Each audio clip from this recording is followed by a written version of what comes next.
Welcome to the second annual, don't know if it'll be annual, but I didn't know last year it was going to be another annual. It is again. Our second end of the season kids camp at Falcon Heights Church. As you can see, your children are ready to put on a wonderful performance for you. We're so glad that we could have you with us as we conclude our week of learning and building community this week. Thank you for bringing your children every day and letting them participate. I think we had a lot of fun. We did a lot of stuff.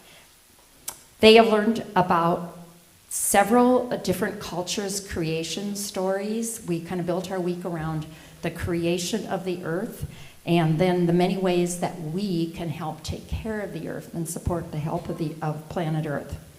We did celebrate the Juneteenth holiday in the middle of the week.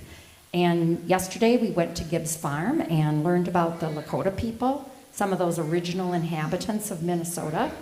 We planted a pollinator garden across the street, and every child was able to put a plant in for our new monarch and pollinator garden. So if you live in the neighborhood and are walking by, it's on the other side of the street by the parking lot. See how it grows during the year, and maybe you'll see some pollinators over there. So please sit back, enjoy our program. As I just saw their dress rehearsal, and it's going to be great.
A last-minute substitution.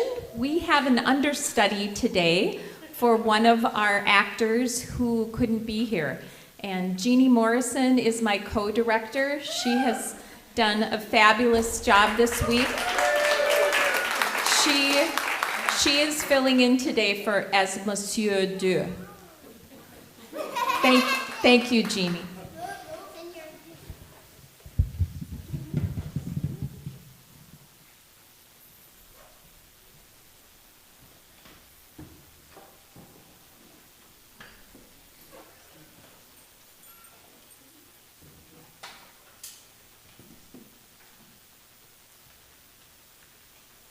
The Creation Kitchen by Nancy Wood. We remember that God is called by many different names in many languages. Deep in heavens and space, without beginning or end, was the Creation Kitchen. In it were all kinds of pots and pans, jars and mixing bowls, and an oven big enough to roast a star. Off in a corner, Monsieur Du, Señor Dios were hard at work. fans were going. Something very large was baking in the oven. When the timer rang, Monsieur opened the oven door and let the giant orb roll itself out into the universe.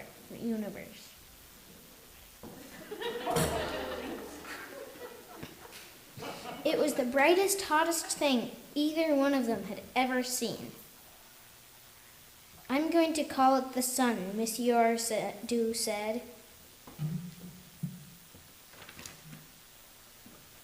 Senor Dio started molding another fat lump of dough.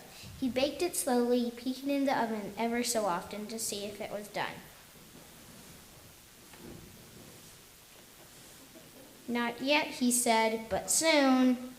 When it was ready, he flung the fiery ball out into outer space.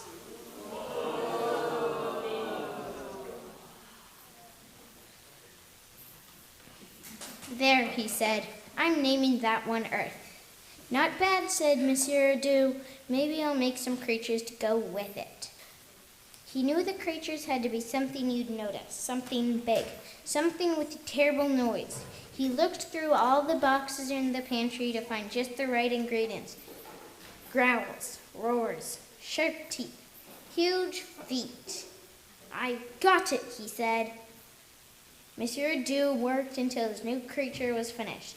Then he pushed it over the edge in the creation kitchen down onto Earth.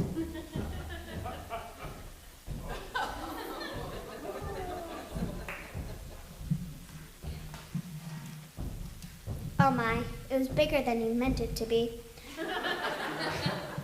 After Monsieur Dew made a few more,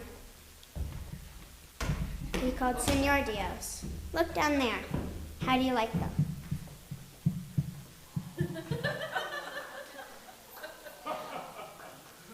Senor was quite upset. The enormous ghastly things had the biggest tails imaginable.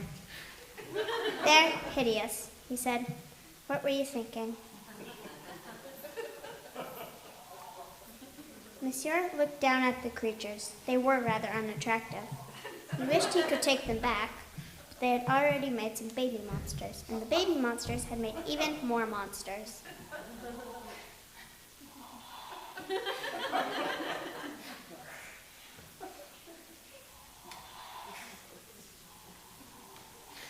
Maybe they were a mistake, said Monsieur. What can I do? He grabbed a red-hot coal from the oven and flung it down.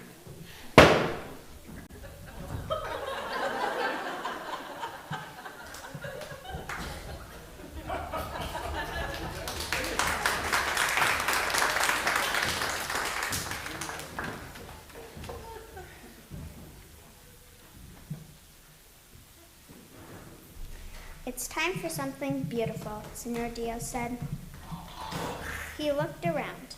He took several handfuls of fins and tails from the boxes. Then he got a big bowl and filled it with all the colors. Next, he mixed it all together and emptied the bowl into the bluest water on earth. Perfect, Senor said. Come see.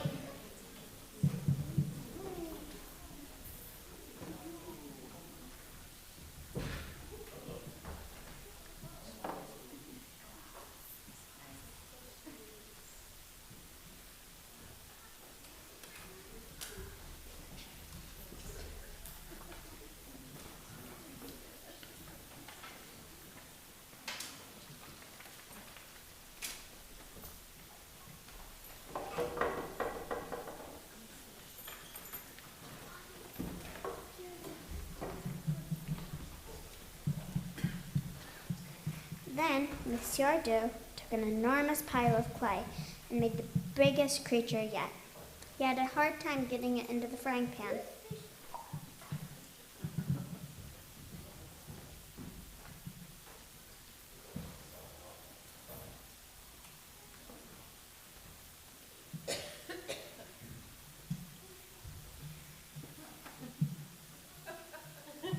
Its tail hung out.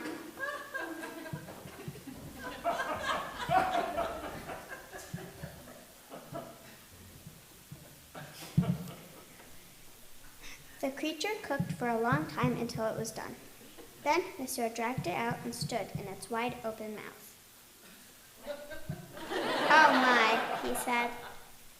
Monsieur pushed the creature into the ocean.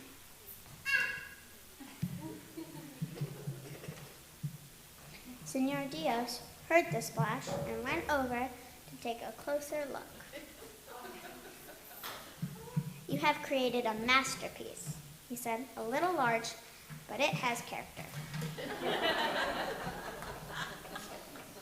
We need to create more, they both said. So they got busy. They created animals of all shapes and kinds. Eventually, all the rest of the creatures were made. There were butterflies,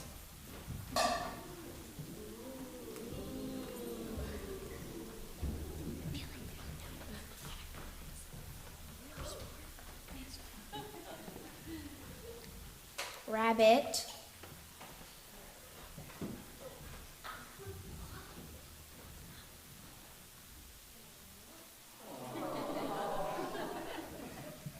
seal,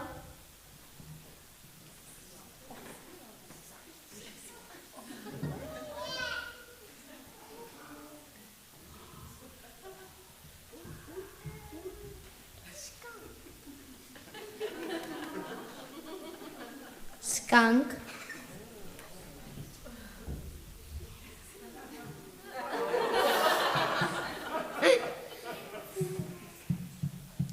alligator,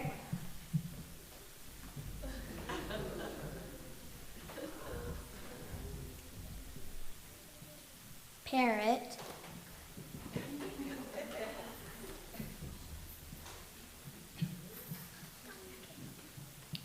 fox,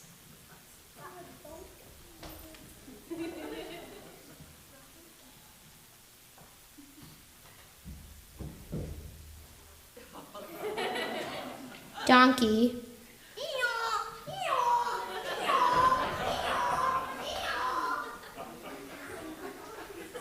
and dove.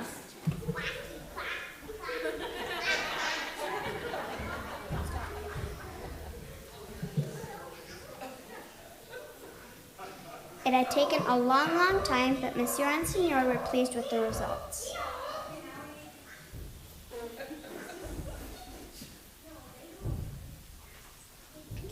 We forgot something, Monsieur said. He took a leftover piece of clay and rolled it out, giving it some arms and legs and a head. At the last minute, he added a neck. What are they? He said, or asked Signor, who was working on a second one. Who knows, said Monsieur. He glued on hair and toes, eyeballs and ears. They baked the two creatures in the oven at a low temperature.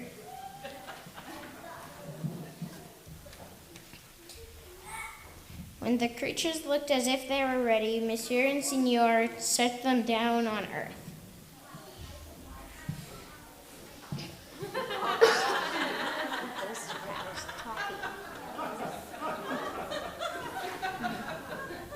I wonder how they'll turn out, said Monsieur. Who knows, said Signor. We'll just have to wait and see. What is it? Operation Creation. It's vacation.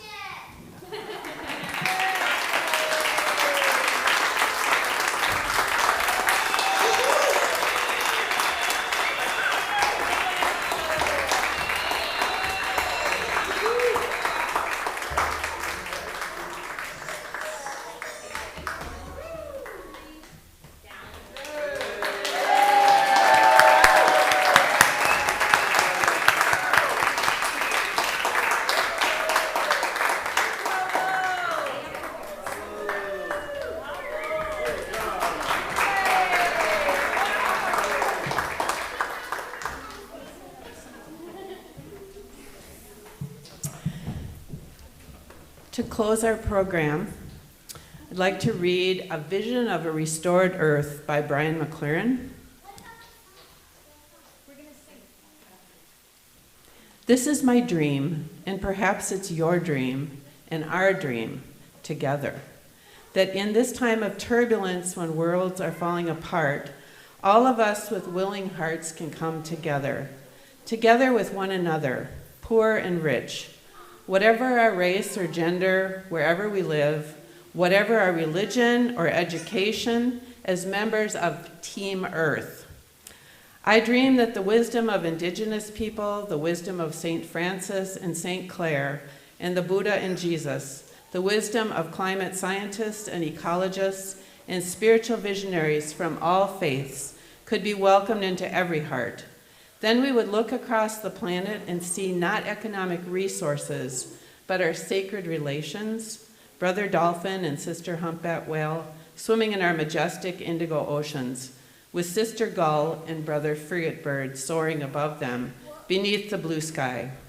We would see all land as holy land and walk reverently in the presence of Sister Meadow and Brother Forest, feeling our kinship with Brother Bald Eagle and Sister Box Turtle, Sister Song Sparrow and Brother Swallowtail Butterfly, all our relations.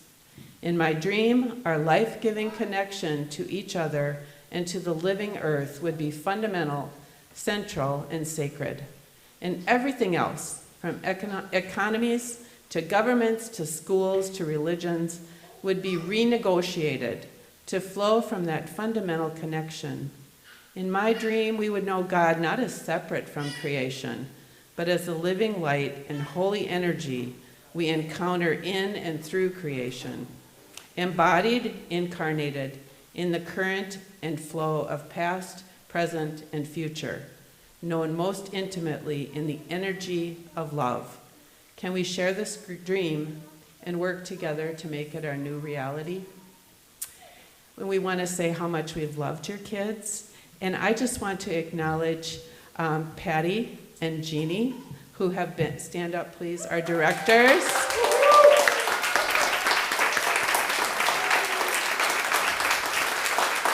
And Nancy Reed Hendricks, who was our accompanist. And everybody who helped with the summer camp, please just stand up, even if it was to come for 5 minutes. Please stand up. Look at the people around you. And most of all, to the coordinator again, Patty Holmes.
We have all the kids' projects in bags in the gathering room over here, and there are also samples of the treats that they made during summer camp. So please sample some of the cookies that they made. They're gluten-free, by the way.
Oh,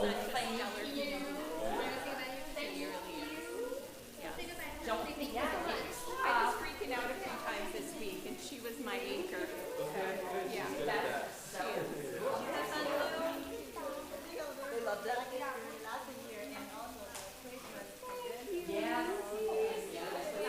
I hope Lindsay.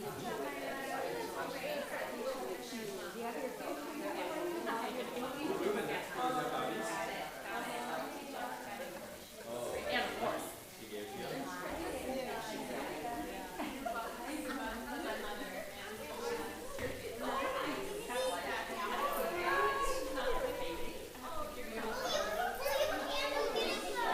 We're gonna go out to Pizzaville nearby. All right, let's go get you some water. If anybody wants their fish.